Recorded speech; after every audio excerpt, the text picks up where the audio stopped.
ఎల్లుండి రాష్ట్రానికి ప్రధాని మోడీ డీజీపీల జాతీయ సదస్సుకు హాజరు.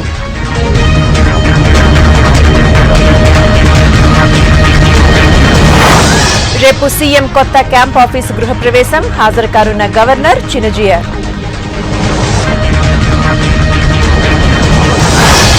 ప్రాజెక్టులకు నాబార్డు సాయం చేయండి, కేంద్రానికి విజ్ఞప్తి చేసిన హరీష్ రావు.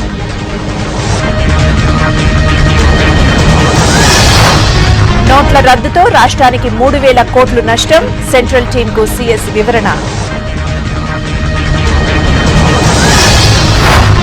ఇవాళ కూడా పార్లమెంటులో రచ్చ, గందరగోళంతో రేపటికి వాయిదా.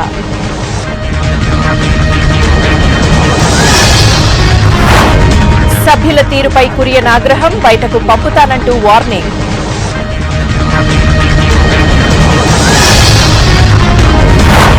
ఇరవై 28న ఆక్రోష్ దివస్ కు విపక్షాల పిలుపు, దేశవ్యాప్త నిరసనలకు నేతల నిర్ణయం. డార్నియర్ విమానాల కొనుగోలుకు నిర్ణయం, 62 కొత్త నవోదయ స్కూళ్లకు కేబినెట్ ఓకే. 2026 దాకా సీట్ల పెంపు కుదరదు, తెలుగు రాష్ట్రాలకు తేల్చి చెప్పిన కేంద్రం.